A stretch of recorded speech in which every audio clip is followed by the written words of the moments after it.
segunda apresentação, o Paulo Domingos tem... Não, é o Paulo Domingos. Porque isto é, as apresentações são por quem vem de mais longe. Poderá ter que se ausentar, como foi o caso do Pedro. Paulo Domingos foi um dos fundadores da CUEP. Tem um projeto que é um projeto de conservação da natureza em Belezama e uma quinta, que é a Quinta das Tílias, onde produz maçã. Ele vem cá falar mais do projeto da Quinta das Tílias, modo de produção biológica. Pode dar início. Obrigada. Obrigado. Bem, então, eu não tenho nenhuma apresentação, portanto, isto será mais uma conversa. Ainda não tive tempo de a fazer, digamos assim. E vou falar, pronto, eu não sou técnico do assunto, portanto, sou leigo, mas, enfim, tenho vindo a aprender à medida que o projeto se tem desenvolvido. De facto, o projeto começou ou melhor, antes de começar, a tónica dele esteve na parte florestal, ou seja, quando comecei a intervir e a interessar-me pela intervenção na paisagem, de facto comecei pela parte florestal, exatamente pela reconversão do eucaliptal em formações autóctones, que é, pelos vistos, o problema que vocês têm aqui agora, no fundo. Até porque, de facto, não era a minha área de formação. A área de formação nem sequer era na área das ciências naturais. E, portanto, durante muitos anos fiz algum trabalho que foi sempre crescendo, de ano para ano, de reconversão florestal, portanto, reconversão do eucaliptal para bosque autóctone, até que foi crescendo, digamos, essa vontade de ter uma atividade produtiva ligada ao campo, e tomei então esse passo de criar uma quinta. A quinta tem uma componente, naturalmente, uma componente produtiva, senão não era uma quinta, mas, apesar disso, tem uma ligação muito forte a esse passado que tem a ver com a floresta. Ou seja, a quinta tem uma componente produtiva e uma área produtiva que é cerca de 10 hectares, mas tem muitos mais hectares de floresta que fazem parte dela, embora do ponto de vista produtivo apenas de forma indireta, mas que tem uma grande importância para tudo o que se passa na parte produtiva. Portanto, tudo isto se desenvolve na aldeia de Belezama do Chão, Concelho de Águeda, não é muito longe daqui, portanto, uma área talvez com umas características um pouco diferentes, mas ainda assim com características de sol, de clima, talvez de relevo um bocadinho diferentes daquilo que é aqui, mas é já uma área de montanha, em que o substrato é o xisto, e em que a área propriamente agrícola é relativamente reduzida, ou seja, aí já pode haver pequenas diferenças, mas se olharmos, por exemplo, para a área da a antiga freguesia de Belezama do Chão, que tem 1.800 hectares, se calhar menos de 10% dessa área era agrícola, mesmo no passado, na agricultura subsistente. A agricultura de subsistência, que foi ainda a dos meus avós, enfim, até à geração dos meus avós, quase de repente desapareceu, portanto, e a agricultura produtiva que se continuou a fazer naquela zona foi essencialmente a fruticultura. Uma fruticultura com um caráter muito diferente da fruticultura tradicional, em que se tinha árvores dispersas aqui e ali, mas, enfim, não havia propriamente fruticultura, havia uma agricultura em que as árvores tinham presença, não é? Com o fim da agricultura de subsistência e do modo de vida de subsistência, houve uma mudança, obviamente radical, na relação que as pessoas mantinham com a paisagem. Na maior parte das situações, as culturas agrícolas passaram a ser um mero complemento de um modo de vida urbano. As pessoas passaram a trabalhar nas fábricas, enfim, e muito poucas se mantiveram ligadas ao campo num contexto produtivo, digamos, comercial.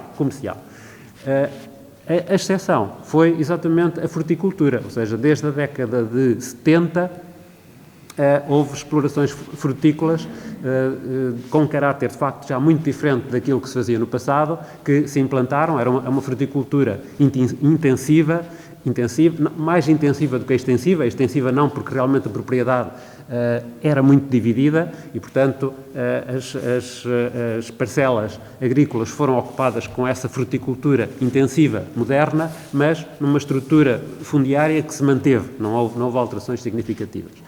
Eu ainda tive, enfim, na minha juventude, alguma participação nesse modo de produção intensiva de maçãs, essencialmente era aquilo que se produzia, maçãs e peras, mas essencialmente maçãs, e, portanto, a minha inspiração para criar uma quinta em que se produzem essencialmente maçãs, portanto, a minha exploração é essencialmente frutícola, vem um pouco daí, vem um pouco da tradição que já havia na fruticultura ali na zona de Belas Artes.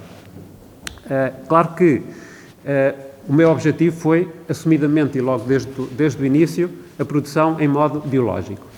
E eu conhecia bem, porque acompanhei a forma como se produzia fruta nessas explorações intensivas, modernas, que nasceram aí na década de 70, é que eram, de facto, explorações fortemente dependentes dos agroquímicos. De facto, a fruticultura convencional, moderna, foi, desde o início, extremamente dependente dos agroquímicos. Portanto, todas as pragas, todas as doenças muito controladas por meio dos agroquímicos. E, naturalmente, que o meu objetivo não era esse, até, enfim, pelo meu passado de interesse pela agricultura biológica e pela floresta autóctone, o objetivo era a fruticultura biológica. E, portanto, o objetivo da quinta, desde o seu início, também por outras razões que tinham a ver com questões de viabilidade financeira, com a estrutura fundiária que eu encontrei e que tive de alguma forma de alterar, ou seja, no fundo, a quinta que eu criei, de alguma forma ela só foi possível mediante um trabalho muito complexo, difícil e demorado de emparcelamento, porque, de facto, as propriedades eram tradicionalmente muito divididas. Tipicamente, a dimensão média da propriedade agrícola eram 1000 metros quadrados, muitas vezes muito mais pequenas, poucas vezes maiores do que isso, e, realmente, quando se pensa em fazer fruticultura biológica, mais, enfim, do que convencional, porque no convencional isso ainda foi possível, mas é impossível fazer fruticultura biológica a essa escala, à escala de parcelas com 1000 metros quadrados. Portanto, esse digamos, era o ponto de partida essencial, fazer em parcelamentos. E aí realmente eu consegui, apesar de todas as dificuldades que aconteceram, para isso ser possível, porque naturalmente é um processo que depende de terceiros. Tive que negociar, tive que trocar, tive que ir com as pessoas, tive que muitas vezes trabalhar as pessoas durante anos para conseguir fazer os emparcelamentos. Porque, de facto, é difícil fazer fruticultura em pequena escala. Nós não temos, pelo menos, uma área de meio hectare para fazer fruticultura. É difícil controlar certas pragas que podem afetar os frutos. E, portanto, pronto, eu finalmente, ao fim de muitos anos de esforços, consegui criar uma área de 4, 5 hectares para a implantação dos pomares de macieira.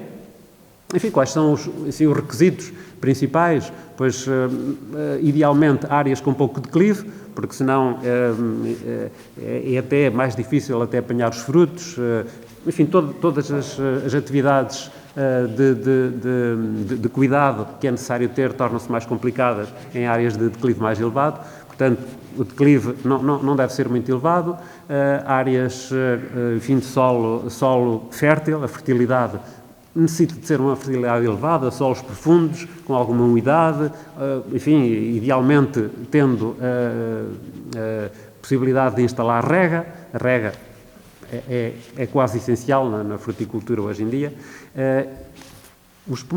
A maior parte dos solos onde eu implantei os pomares são solos de várzea, ou seja, solos em que antigamente as pessoas cultivavam o milho e portanto, eram culturas de regadio e, portanto, em Blasaima esses são os solos mais apropriados para a instalação dos pomares.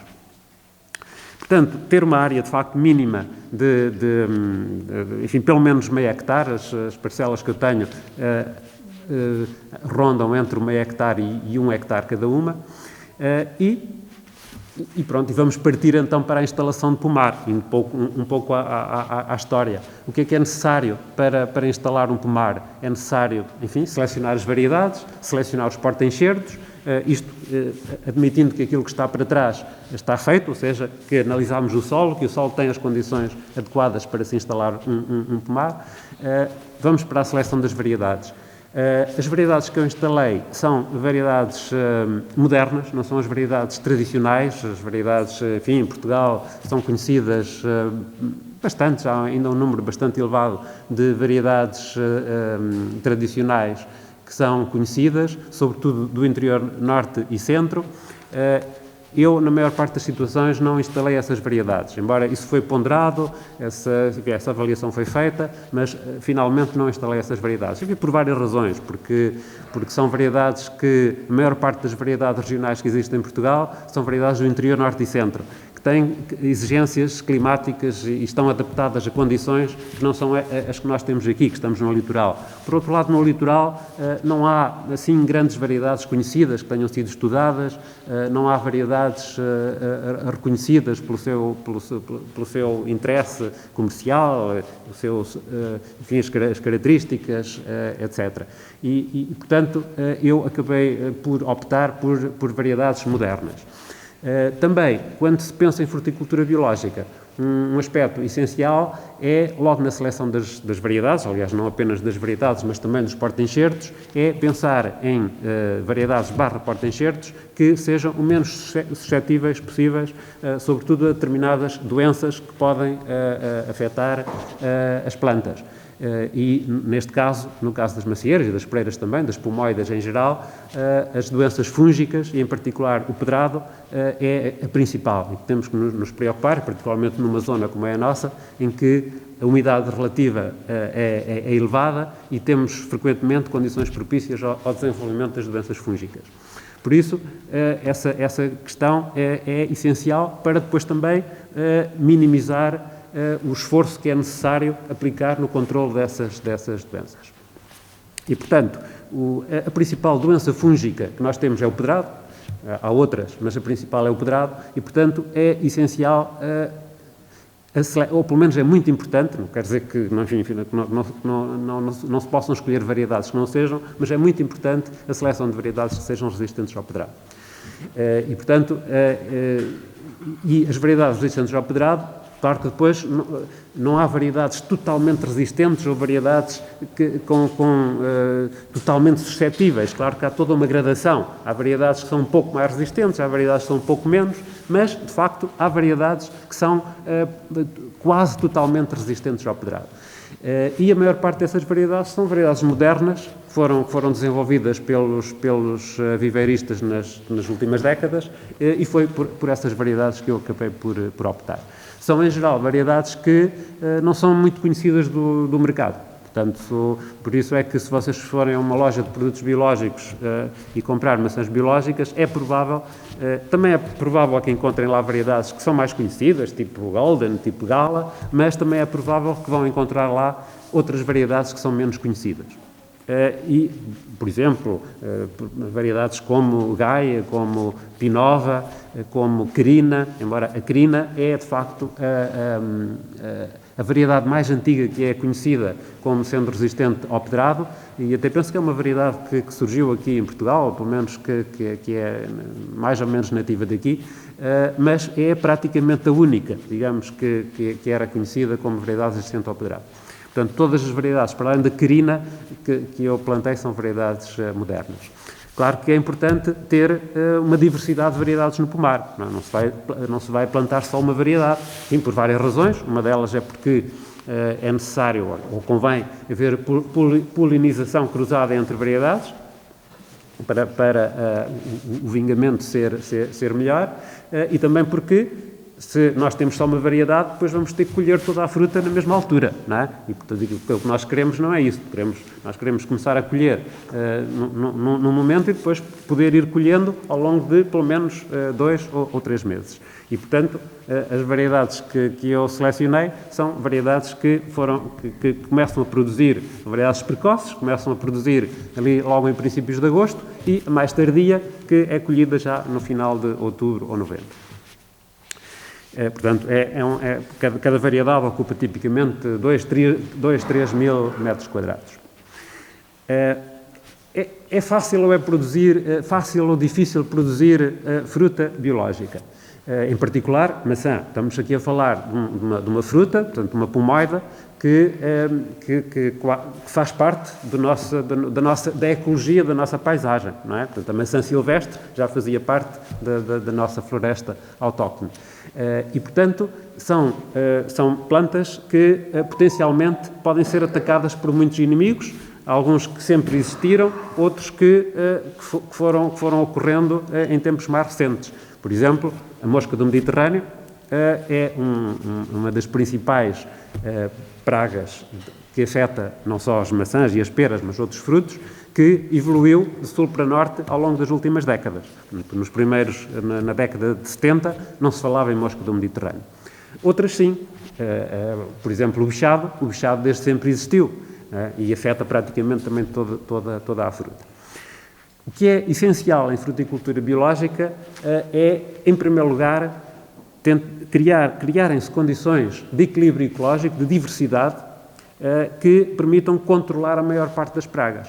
Ou seja, a maior parte das pragas potenciais que existem no pomar e até também as doenças, aqui estamos a falar em particular nas doenças fúngicas, eu só me referi ao pedrado, mas há outras, mais as pragas do que as doenças, o objetivo principal é tentar criar condições de diversidade ecológica no pomar, de tal maneira que tenhamos os auxiliares, aqui a palavra, digamos, chave na sanidade do pomar é auxiliares, é ter os auxiliares que vão controlar a maior parte das pragas que podem afetar os nossos frutos.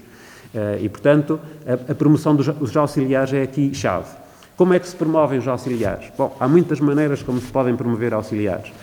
Por exemplo, no meu caso, logo na instalação, a criação de sebes com arbustos que favoreçam a presença de auxiliares, favoreçam de diferentes maneiras, que sejam meios onde os auxiliares, partes do ciclo de vida que não podem acontecer no pomar, que tenham meios, que tenham condições físicas e de alimentação para parte do seu ciclo de vida aí decorrer. Portanto, sebes, por exemplo, ter, por exemplo, caixotes-ninho, por exemplo, os caixotes-ninho, por exemplo, são importantes para que as aves insetívoras nidifiquem, e as aves insetívoras são importantes porque vão ajudar a controlar pragas como, por exemplo, o bichado, que é uma praga principal do pomar. Portanto, sebes, zonas também é importante, tem alguma importância, embora eu ainda não tenha, mas tenho planos para as fazer charcas, por exemplo, ter canteiros com plantas que sejam particularmente atrativas para os auxiliares. Bom, o que é que são os auxiliares? Há muitos auxiliares, eu aqui não me vou estender, até porque nem sequer sou especialista sobre isso, mas se vocês pensarem nas joaninhas, por exemplo, todos associam a joaninha ao seu papel no controle de pragas, não só no pomar, mas também na horta, não é? Mas particularmente no pomar, que é aqui o nosso foco, as joaninhas têm um papel fundamental, por exemplo, para controlar os piolhos, quer o piolho cinzento, quer o piolho verde. E eu, por exemplo, no primeiro ano que instalei o pomar, tive alguns problemas de piolho verde e piolho cinzento, mas depois, com o decorrer dos anos, praticamente os problemas com a ocorrência de piolho desapareceram. E, no entanto, eles estão lá. Eles ocorrem, mas nunca ocorrem em populações que sejam problemáticas. Portanto,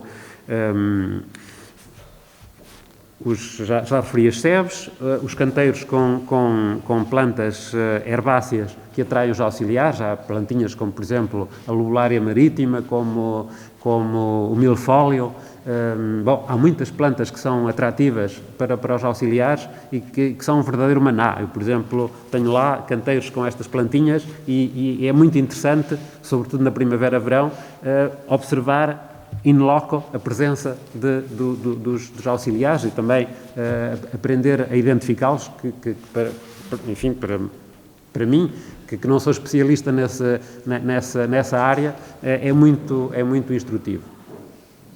Já me referia aos ninhos artificiais, os hotéis para insetos, por exemplo, e depois há medidas de gestão no pomar que também são relevantes. Por exemplo, os pomares que eu tenho são pomares onde, portanto, tenho as linhas, não é? Os pomares as árvores estão plantadas de forma alinhada e tenho a entrelinha, portanto, onde passa um trator, onde se passa para fazer as operações de cuidado do pomar. As entrelinhas têm plantas herbáceas, não é? Têm plantas herbáceas. Essas plantas herbáceas também têm um papel fundamental na manutenção dos auxiliares. Por isso é que as plantas herbáceas na entrelinha de pomar naturalmente têm que ser cortadas para haver ali uma gestão equilibrada na concorrência que as plantas herbáceas fazem às próprias árvores do pomar, mas a gestão dessas linhas é feita de maneira a que nunca se cortem, por exemplo, todas as entrelinhas ao mesmo tempo. Eu tipicamente faço um corte alternado em entrelinhas, ou seja, quando corto uma, a seguinte não corto, depois a seguinte corto e a seguinte não corto. De tal maneira que... Porquê? Porque a cobertura herbácea da entrelinha é fundamental para muitos auxiliares completarem o seu ciclo de vida. Claro que depois também poderíamos falar na própria composição dessa cobertura.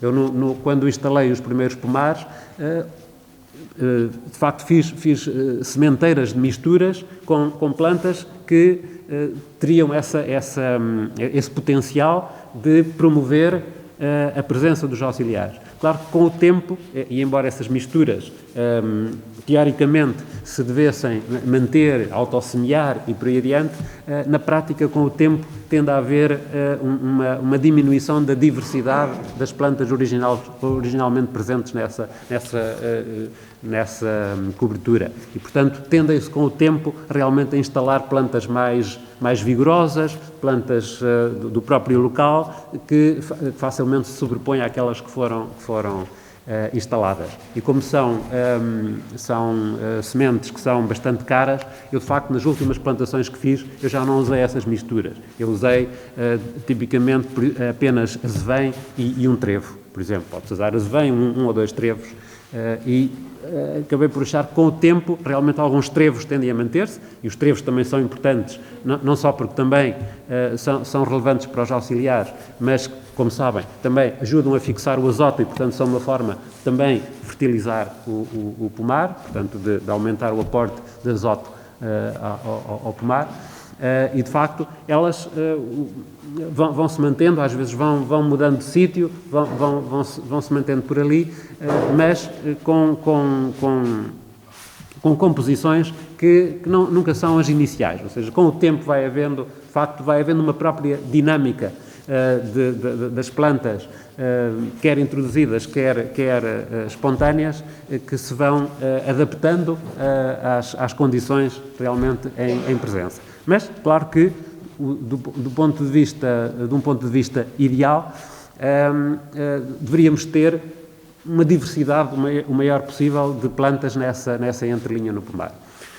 Eu, na prática, o que também mas tenho planeado fazer este ano, por exemplo, é, numa área onde não tenho pomar, é criar uma zona em que, anualmente, e em particular neste caso no primeiro ano, vou criar uma zona onde vou semear portanto, uma banda floral rica em plantas que são úteis para atrair os auxiliares e não apenas os auxiliares, até as próprias abelhas. Porque num pomar, uma das coisas que também é essencial ter é a promoção dos insetos polinizadores. Portanto, eu referi-me aos auxiliares, e os auxiliares são importantes para controlar as pragas, mas no pomar a polinização também é essencial, porque se não houver uma boa polinização, não há um bom vingamento dos frutos, não é? Para haver bom vingamento de frutos, é necessário que o pólen das flores masculinas chegue às flores femininas e haja um cruzamento de pólenes, ou seja, não é o pólen da própria planta que vai fertilizar as flores dessa própria planta, mas é importante que pólen seja trazido de outras plantas e de outras variedades em particular. E aí tem um papel fundamental, no caso das macieiras, nem sempre é assim, mas no caso das macieiras tem um papel fundamental os insetos polinizadores, em particular as abelhas. Pronto. E por isso é que eu também tenho lá um apiário que tem essa função. Um apiário que, aliás, não tem sido muito fácil de gerir, porque quando eu iniciei o pomar, foi um momento, embora já houvesse lá colmeias há mais tempo, mas também foi um momento em que apareceu a vespa asiática. E, portanto, houve ali uma situação de grande stress, em que eu cheguei a ter uma colmeia de 5 ou 6 que tinha inicialmente, e houve ali uma situação de grande stress devido à dificuldade em gerir a situação da vespa asiática. Agora, a situação já se equilibrou um pouco e portanto, sim, é importante ter as abelhas no pomar. Um aspecto que eu não referi, que tem alguma importância também sobre as variedades, é que para quem quer fazer um pomar, obviamente o essencial é poder ter acesso às plantas das variedades que são adequadas. Bom, isto das variedades que são adequadas também teria aí um bocado de pano para mangas. Quais são as variedades que são adequadas? Essa é uma questão que... Claro que eu parto do conhecimento de que há determinadas variedades que são resistentes ao pedrado e, portanto, a preferência vai para essas variedades, mas depois as variedades têm também sensibilidades climáticas, podológicas, para as quais muitas vezes não existe informação. Ou seja, eu quando fiz uma seleção de variedades para plantar no meu pomar, eu realmente não tinha um conhecimento completo e integral, isto apesar de ter trabalhado com um consultor que é exatamente da área da fruticultura, mas a verdade é que mesmo esse consultor, para a zona dele, lá no oeste e na zona sul, até poderia ter esse conhecimento, mas aqui, para esta zona específica, onde não há pessoas a produzir, portanto, maçãs em modo de produção biológico, essa informação pura e simplesmente não existe. E, portanto, eu ao fazer aquela seleção de variedades, eu tive que arriscar. Olha, eu vou selecionar estas variedades e vamos ver se funciona. E, de facto, há uns anos, portanto, as primeiras plantas que eu plantei foi em 2019, portanto, o pomar é relativamente recente, mas acabei por verificar que realmente havia ali... Bem, até tive alguma, digamos, sorte. Houve ali 2 variedades que, de facto, não funcionaram. Portanto, eu acabei por optar por eliminar essas 2 variedades. E as outras, sim, até têm funcionado. Sim, têm funcionado relativamente bem. Mas uma das dificuldades que há aqui em Portugal para instalar um pomar em modo de produção biológico está exatamente aí, na disponibilidade das plantas dessas variedades. Porque, realmente, quando eu comecei, parece que agora que a situação ainda não é muito diferente, não há muitos viveiristas a produzir essas variedades. De facto, havia só um viveirista. E quando há só um viveirista, quando há só um fornecedor, as coisas são sempre um bocadinho delicadas, não é? E, portanto, passados, 2 ou 3 anos, o meu consultor disse-me, olha, afinal já há outro. E eu, que já tinha tido alguns dissabores com esse primeiro viveirista, fui procurar o outro. Bom, mas afinal o outro não era um viveirista, era uma empresa que instala pomares e que de facto vai comprar as plantas à Itália.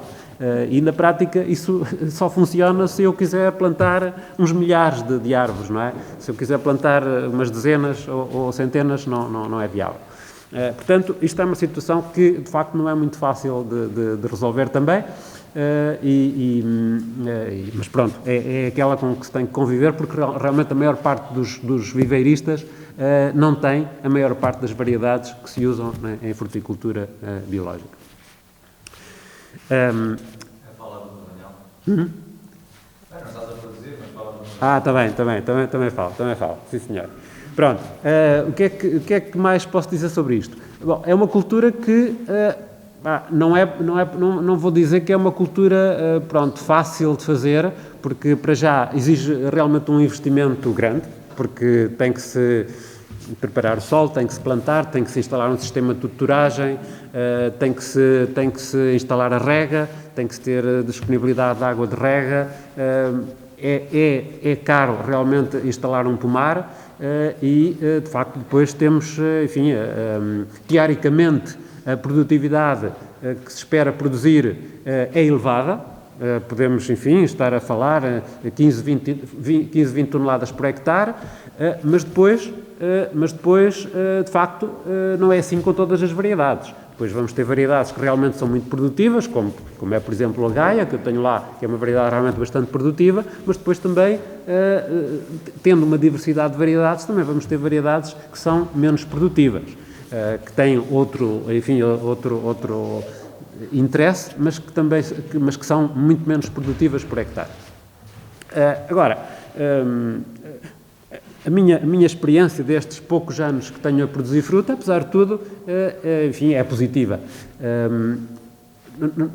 Já me referi à importância do equilíbrio ecológico. E há um outro aspecto que eu acho que também é muito importante, embora, lá está, eu não consigo quantificá-lo, mas que é a manutenção de espaços silvestres. Pronto, e aqui, digamos, é aqui nesta componente que a parte agrícola do projeto, no fundo, se associa à parte florestal do projeto que já vem de trás. Ou seja, eu tenho as áreas produtivas, mas também tenho as áreas de floresta em reconversão. Tenho áreas que têm uma cobertura vegetal diversificada, essencialmente de espécies autóctones, e, embora eu não o possa provar, mas eu estou convencido que ter essas áreas também é importante para a diversidade que me ajuda a criar as condições para ter uma boa sanidade no pomar. De facto, eu, neste momento, eu só tenho duas pragas às quais tenho que prestar uma atenção particular, porque praticamente duas pragas, digamos, e uma doença, diria assim, duas pragas e uma doença.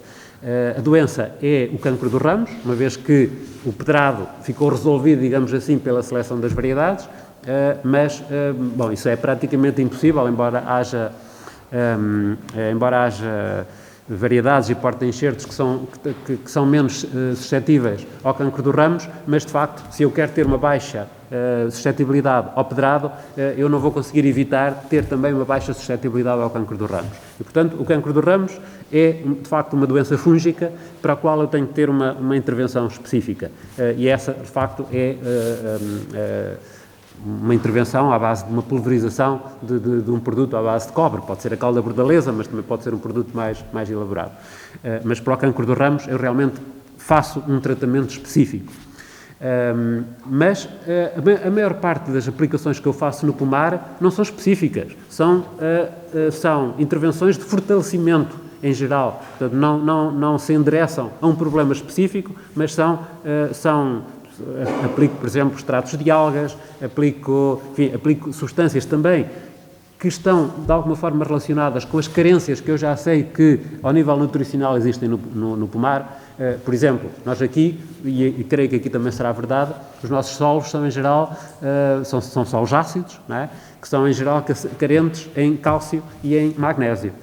Ora, o cálcio, em particular, é um elemento que é fundamental nos frutos, na produção dos frutos. E, portanto, o cálcio e o magnésio também são dois nutrientes para os quais eu tenho que ter uma atenção especial. Ou seja, se em geral eu faço uma fertilização orgânica, leve, mas faço uma fertilização orgânica, mas o cálcio e o magnésio eu tenho que ter uma atenção especial. E na prática são realmente aqueles nutrientes que eu uso em fertirrigação.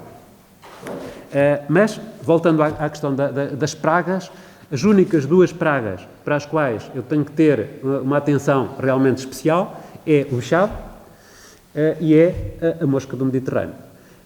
O vexado, que é aquela praga, enfim, que sempre existiu, não é? Associada aos frutos e que tradicionalmente ou não tradicionalmente, mas na cultura convencional do pomar, se usavam inseticidas, não é? Em fruticultura biológica. E, voltando a lembrar a própria importância das aves insetívoras e de outros mecanismos de controle natural, mas há aqui um aspecto essencial que é a monitorização. Ou seja, eu nunca vou aplicar nada se a monitorização que eu faço, que é feita com base em armadilhas delta com feromona, ou seja, armadilhas que vão atrair os machos do vexado, ou seja, se eu não tiver machos em quantidade que justifiquem um tratamento, eu simplesmente não faço nada e, digamos que o equilíbrio natural estabelecido é suficiente. Mas claro que muitas vezes, e sobretudo em momentos-chave do ano, ali na primavera, entre a primavera e o verão, aí tipicamente eu tenho um pico na presença de borboletas do vexado. E aí é necessário tratar. Pronto. Aí, tipicamente, o que é que se usa em fruticultura biológica?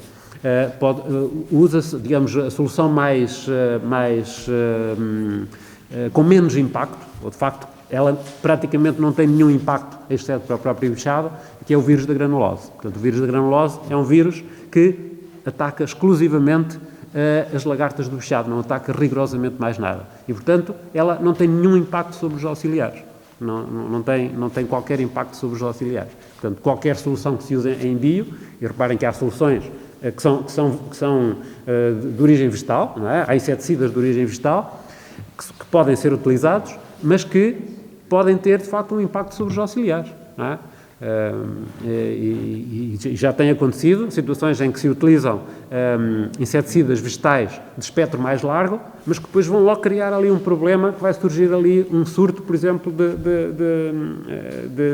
ou de aranhiço vermelho, ou de um piolho qualquer. Pronto.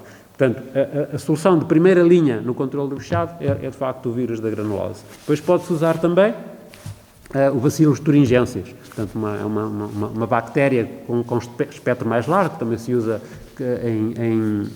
em horticultura, que é um produto que tem uma ação exclusiva sobre lagartas.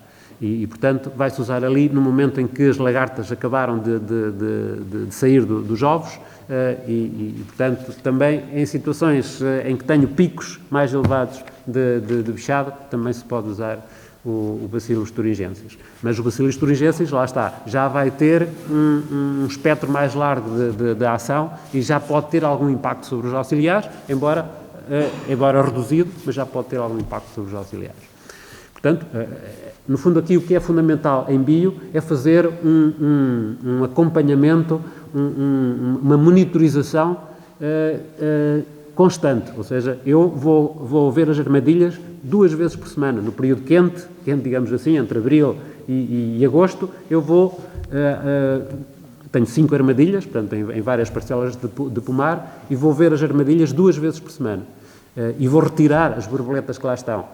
E, portanto, o controle é de facto apertado e é assim que tem que ser em fruticultura biológica. Isto para o vexado. Para o caso da mosca da fruta. O caso da mosca da fruta é um caso um bocado mais complicado, porque não existem produtos que possam ser utilizados para combater a mosca da fruta. Portanto, aquilo que se faz em bio é a captura em massa. E há depois também um aspecto que também é relevante, que voltamos à questão das variedades. Há variedades que são menos suscetíveis à mosca da fruta, porque o que é que a mosca vai fazer? A mosca vai picar. Quando a fruta começa a amadurecer, a mosca vai picar a superfície do fruto e vai colocar o seu ovinho lá dentro, que depois se vai desenvolver. Se a fruta tiver umas características de casca, de dureza, que sejam menos atrativas para a mosca, ela vai ser menos picada. Isso, eu claramente observo isso no pomar. Portanto, há variedades que são muito menos suscetíveis. Também, as variedades precoces também são menos suscetíveis, mas aí é porque, quando as variedades precoces vêm, ainda há muito menos moscas. Ou seja, quando as variedades que amadurecem ali no princípio de agosto, nessa altura, a mosca ainda está no seu crescendo. Não é? E, portanto, vai atingir o seu pico lá para finais de agosto, princípios de setembro. Aí, se nós tivermos variedades suscetíveis nessa altura, e variedades suscetíveis têm em particular a ver também com a cor, tem a ver com as características da pele do fruto, mas tem a ver também com a cor e tem muito a ver, penso eu, com as características da polpa. Ou seja, se eu tiver uma polpa mais dura, as moscas vão picar menos. Eu tenho, por exemplo, maçãs que estão... Até a própria querina, que já falei há bocadinho, a primeira variedade não suscetível ao pedrado que surgiu. A querina, que é uma variedade que amadurece no período quente, digamos assim, da mosca, e, no entanto, é uma variedade muito pouco suscetível. E, por exemplo, a variedade mais precoce que eu tenho, que é a Gaia, se calhar este ano foi uma das mais picadas. Isto depois, claro que nada é linear, não é? Isto no mundo vivo nada é linear, tudo pode acontecer. Mas a estratégia é a captura em massa. Realmente no bio, a estratégia é a captura em massa. Ou seja, aquilo que se vai é colocar copos mosqueiros, que têm um atrativo alimentar lá dentro e que vai atrair, tem um forte poder de atração sobre as moscas e elas são atraídas lá para dentro e ficam aí aprisionadas.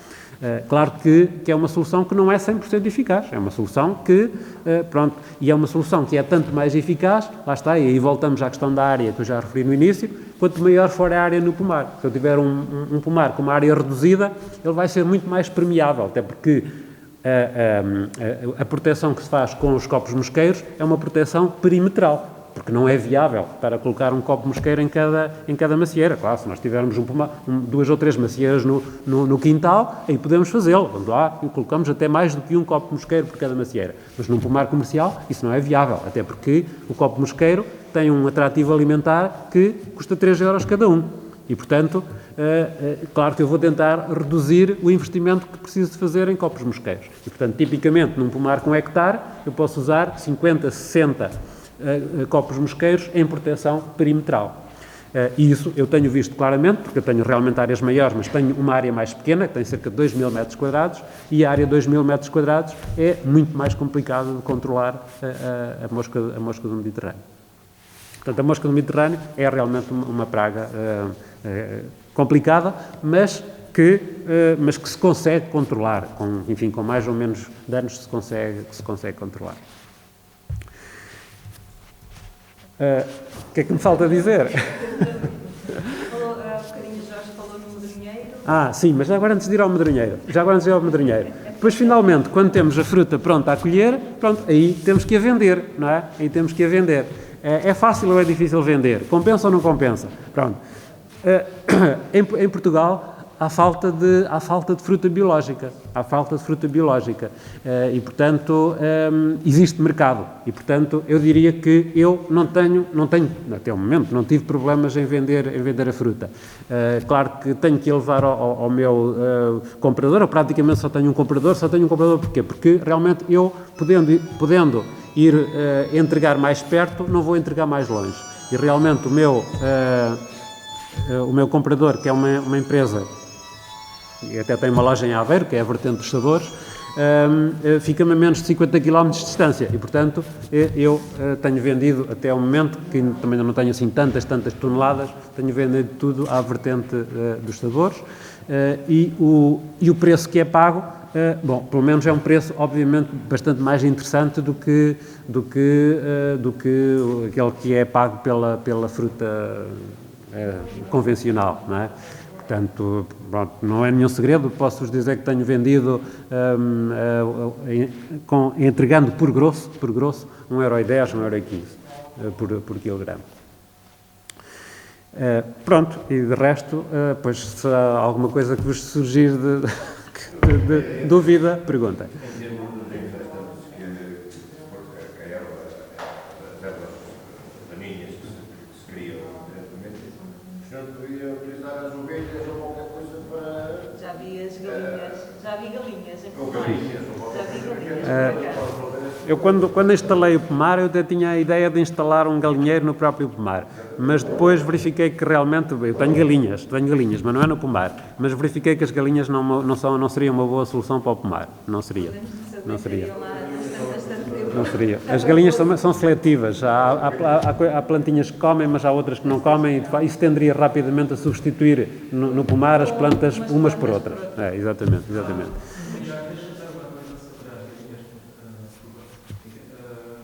Foi experimentar no pomar de produção das galinhas para abafar um bocado a reprodução da mosca mediterrânea. Da mosca mediterrânea. Se ela se começa a produzir, será que ela passa algum estágio no solo? Sim, Passa um estágio ela tem, às vezes verem-se galinhas às sim. tantas na... Por isso é que é fundamental manter as populações baixas. Ou seja, se eu tenho um pomar em que a população já é elevada, existe ali uma população residente que é elevada, aí eu mesmo com muitos copos mosqueiros posso ter problemas, não é? Para controlar as pragas, patos. Também.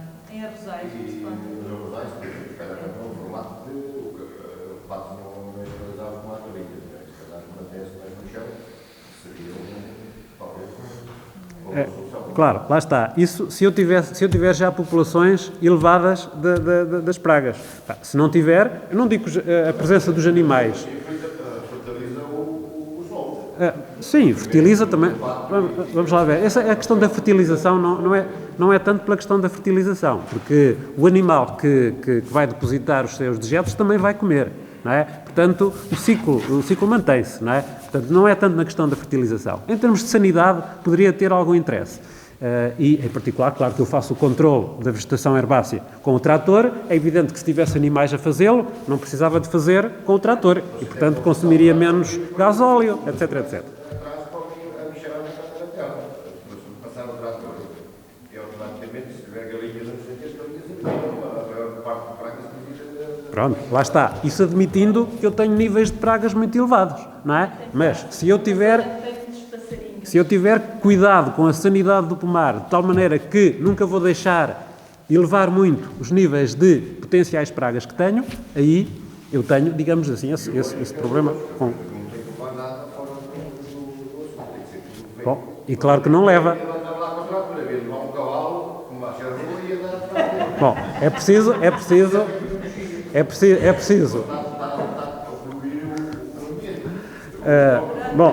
Poluir todos poluímos. Poluir todos poluímos. É preciso ver que quando falamos em bio, estamos a falar, em primeiro lugar, ao cumprimento de um caderno de normas. Claro que não há nenhum caderno de normas que me impeça de levar o trator para o pomar, como é evidente, não é? Portanto, eu tenho que cumprir o caderno de normas da agricultura biológica, eu só posso usar produtos que são permitidos em agricultura biológica, não posso usar outros, e se calhar, eu se for a ver, há muitos produtos que eu poderia usar no pomar e que até nem uso, não é? Portanto, se eu conseguir fazer uma boa gestão da ecologia do pomar, eu de facto vou usar muito menos produtos do que aqueles que até a própria agricultura biológica me permitiria usar. E, portanto, esse uso que eu faço também é uma medida realmente da qualidade, desse equilíbrio ecológico que eu consigo ter. Agora, claro que é sempre possível, digamos assim, tornar a coisa mais natural. É sempre possível, embora aí entramos com constrangimentos de diferentes ordens, não é? Eu tenho um pomar que não é um passatempo, não é? Não é um passatempo, é o meu modo de vida. Portanto, a coisa tem que ter o seu equilíbrio financeiro também. Portanto, eu tenho que fazer as coisas de maneira a que, financeiramente, as coisas tenham base financeira. E, portanto, aí, claro que é um jogo, naturalmente, é um jogo. Se eu tivesse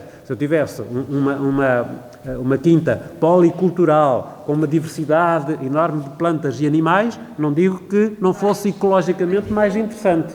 Exatamente. Agora, era financeiramente comportável? Bom, isso aí... E ali naquela zona, as galinhas ou patos? Desculpa.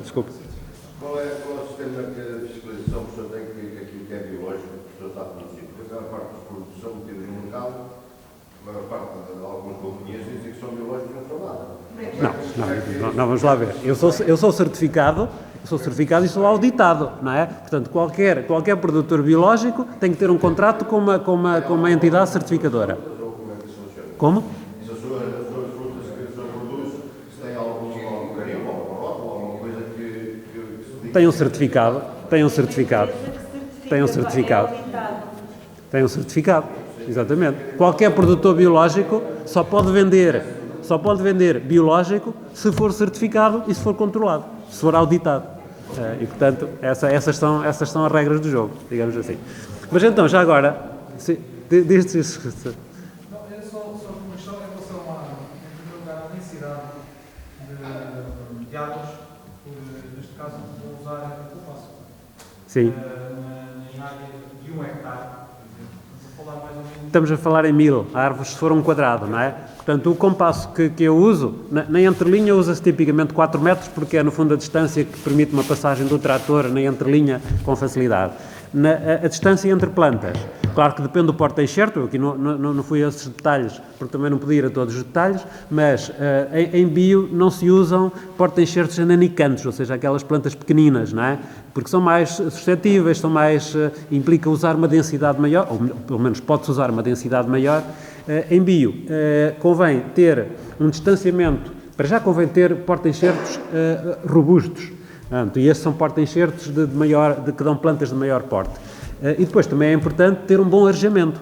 Claro que isso depois também se vai trabalhar com a poda, mas é importante ter uma distância entre as árvores que permita ter um bom arejamento.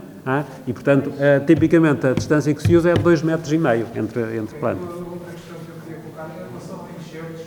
Não sei se o Paulo tem, ou algum estudo de caso, ou se já fez experiência no seu primário na questão de inovar ou de criar enxertos através.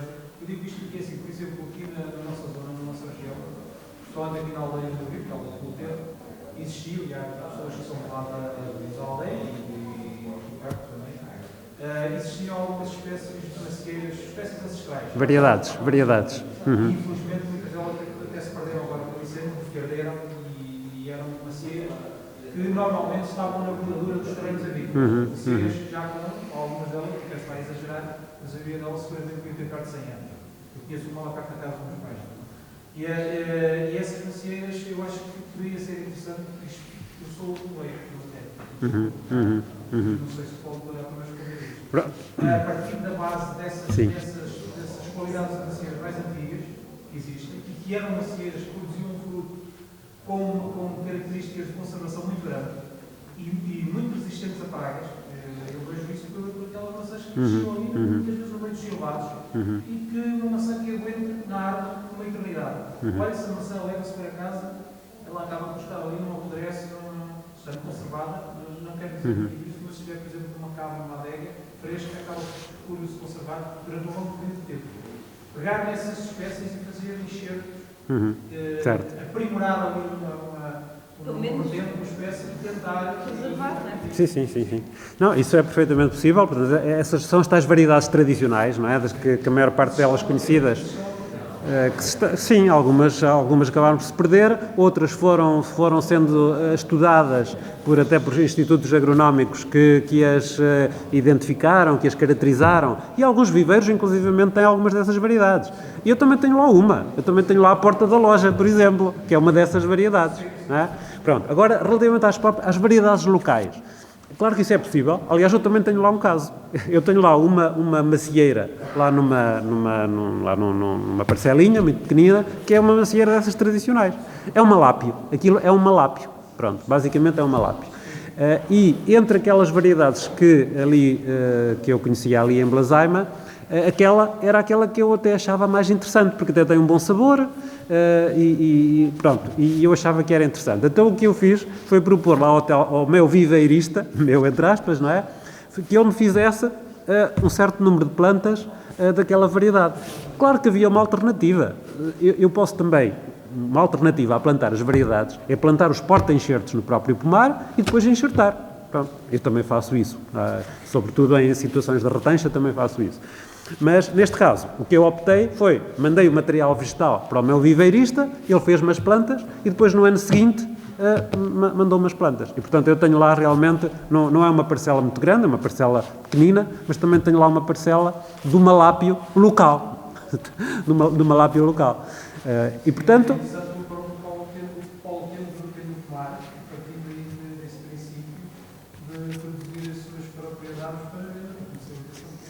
Sim, mas eu não me interessa ser viveirista. Vamos lá ver, eu não quero ser tudo, não é? Isto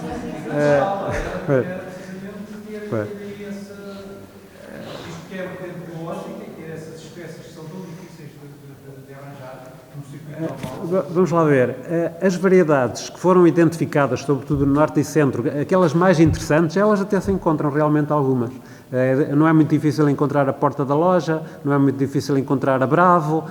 Há uma série de variedades, não são muitas, mas há, e até há uma série de viveiros que as têm.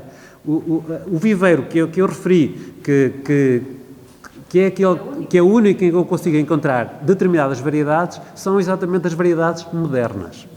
E depois não há aqui umas singularidades que eu nem me vou referir, que é o facto deles, por exemplo, não querem pagar as royalties e, portanto, vendem aquela variedade, mas não lhe podem dar esse nome. Isso já são outras questões. Falou da questão da feira. Também produz feira em Modos da Loja. Sim. E que qualidades de feira é que está? Ora bem, aí foi uma daquelas situações em que realmente eu só plantei 3 variedades de pera e uma correu mal. E aí até era previsível, realmente, porque eu depois, mais tarde, vim a saber que uma das variedades de pera que eu plantei, que era a pera Dona Joaquina, é de facto muito suscetível ao pedrado, exatamente. E eu comecei exatamente a verificar isso. Não se safava uma pera. E depois fui investigar e vi que realmente era suscetível ao pedrado. Ainda por cima, por azar, eu plantei aquela variedade no pior sítio para o pedrado. Ou seja, no sítio onde tenho mais sombra, onde tenho mais umidade. Ou seja, o que é que eu decidi? Cortei todas as plantas dessa variedade. Pronto, a expectativa, embora por acaso também não resultou muito bem, a expectativa era que rebentasse pelo porta-enxertos, porque muitas vezes isso acontece, e então eu vou àqueles porta-enxertos que já lá estão instalados e vou enxertar noutra variedade. Neste momento, a variedade que eu tenho para ali, para substituir aquela, é a Cóssia. Por acaso é uma variedade que até existe aí nos viveiros. Portanto, pronto, essa foi um dos casos que correu mal, realmente. As outras variedades que eu lá tenho, a outra é a carapinheira, que é uma variedade regional também, lá do Sul, é uma pera pequenina, muito boa, é muito precoce, vem logo em julho, mas que também não produz assim muito. Pronto, aquilo é interessante, é uma pera muito interessante porque é muito precoce e é muito, muito boa, mas não produz assim por aí além. E depois é a mais conhecida, Rocha. Essa sim já, estas duas, em particular a Rocha, sim, já não são resistentes ao pedrado, e aí eu tenho que realmente fazer tratamentos específicos para o pedrado, mas lá está, é só nas pereiras. Se tivesse que fazer em todos os pomares, aí teria realmente que investir um esforço maior no controle do pedrado. Mas neste momento tenho 2 variedades, é a carapinheira e a rocha. Então, já agora para... Só uma questão. Sim. Instalou o pomar em 2019, certo? A partir de 2019, mas implantei até 2023, de facto. Neste momento acha que já tem um investimento inicial, digamos... Não, ainda não. Fez algum estudo de viabilidade económica, pronto, tendo em conta todas essas nuances que você tem que fazer em termos investigatórios para a implementação do pomar, mais ou menos quanto tempo é que prevê a amortização do investimento e que ele possa ter, digamos, uma base de lucro sustentável, de ordem dos 30%. Eu, na prática, não tenho essas contas feitas. O que eu sei é que só praticamente este ano que passou é que aquilo que eu estou a vender está a cobrir as despesas. As despesas decorrentes, não as despesas de instalação. Exatamente. Também é preciso ter em conta que eu submeti um projeto. Já falou aqui há bocado de projetos, eu também submeti o projeto ao PDR. Também toda a gente submete um projeto, porque é que não é de submeter um projeto, não é? Só que eu acabei por descobrir que é muito intrincado do ponto de vista burocrático. Basta dizer isto, eu submeti o projeto em 2017, ainda não acabou.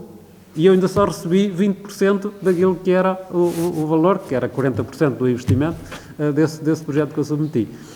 E, portanto, tudo aquilo é extremamente complexo, tudo aquilo tem que se demonstrar, tudo, ok, eu compreendo, tem que ser assim, mas é realmente muito intrincado do ponto de vista administrativo. É preciso ter uma empresa que trate tudo, porque senão uma pessoa fica só Andar no pomar em vez de andar no pomar, tinha que estar a tratar questões burocráticas do projeto. Bom, mas pronto, pois que para, sobretudo... Eu, por acaso, estou fora um bocadinho desse agora, mas a fiscalidade é amiga relativamente a isso ou nem por isso? A fiscalidade? Sim. Em termos, desde... Você, a venda é que é 20% daquilo que... O impacto que você vai levar, digamos que a sede IRS é 20% do que vendeu? Não sei responder a isso. Sinceramente, não sei responder a isso. Tem a ver com aquilo que se declara.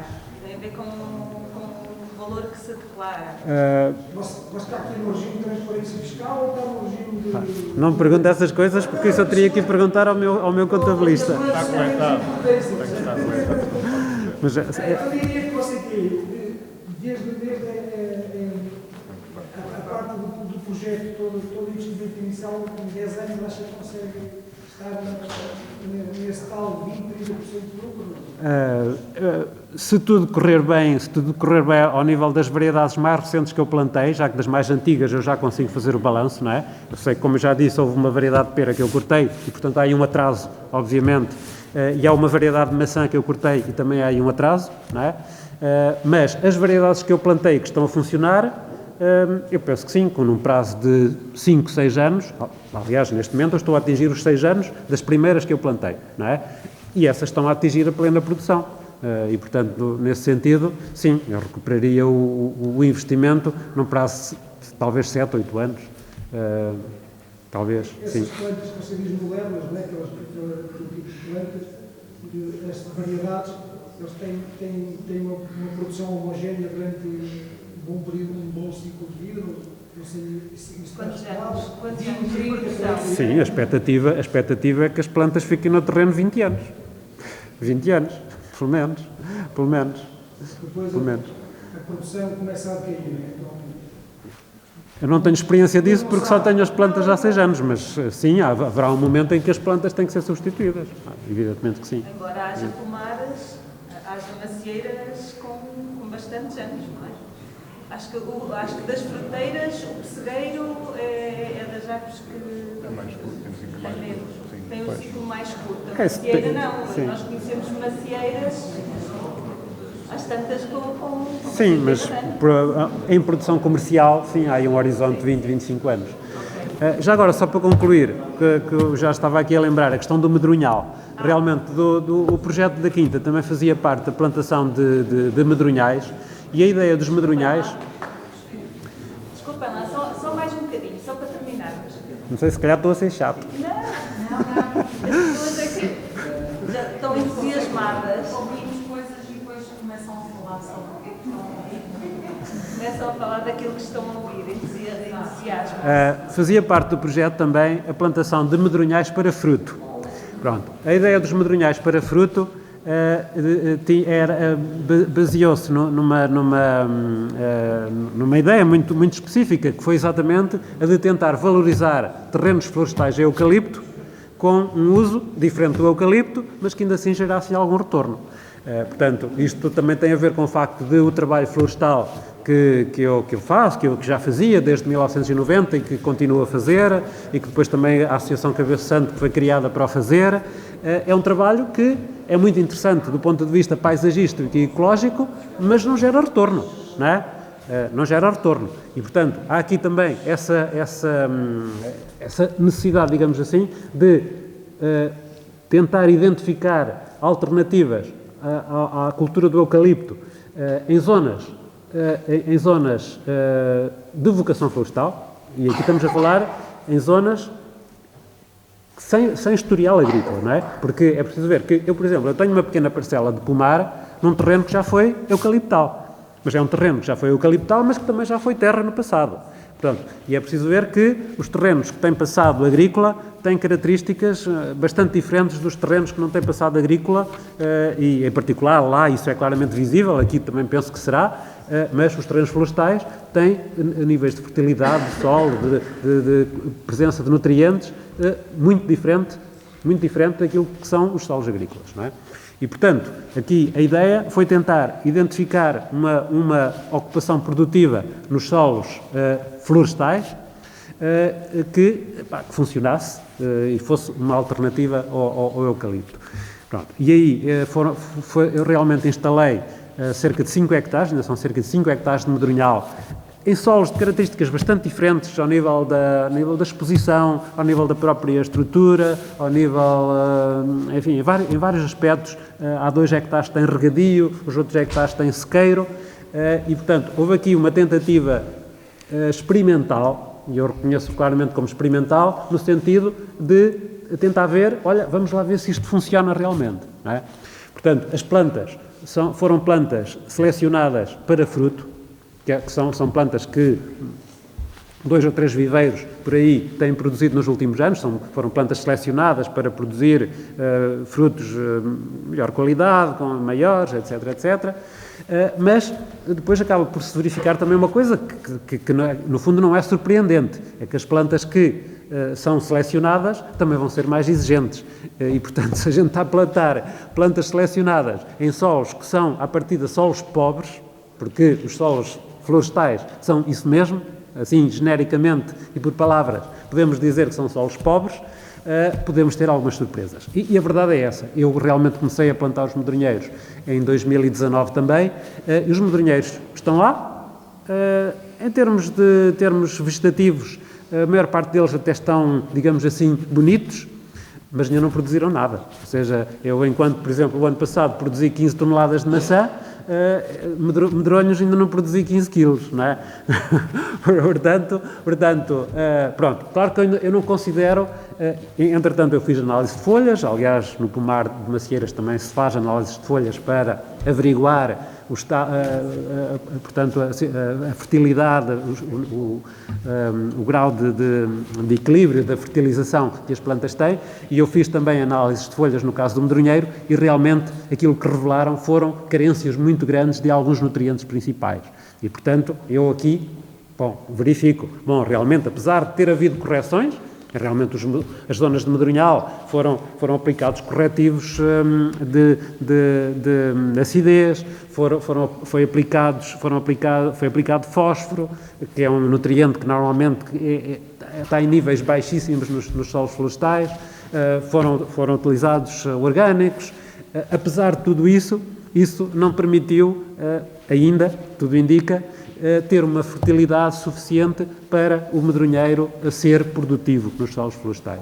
Pronto, claro que eu neste momento já comecei o ano passado, em face dessas análises, comecei a melhorar a fertilização ou melhor, adicionar fertilização para além daquela que foi feita na instalação nos medronhais, mas é uma surpresa. Vamos ver o que é que dá. Neste momento eu não estou ainda em condições de dizer, sim senhor, vão se dedicar aos medronhais porque isto dá, ou não senhor, não façam isso porque isto não dá.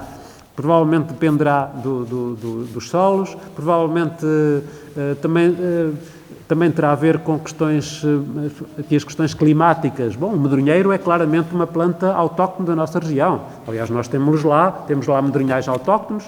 É verdade que eles não produzem muito todos os anos, às vezes passam-se anos que eles produzem pouco ou nada, isso provavelmente também tem a ver com o facto de eles são plantas que estão instaladas em solos, às vezes muito pobres, e portanto eles precisam de anos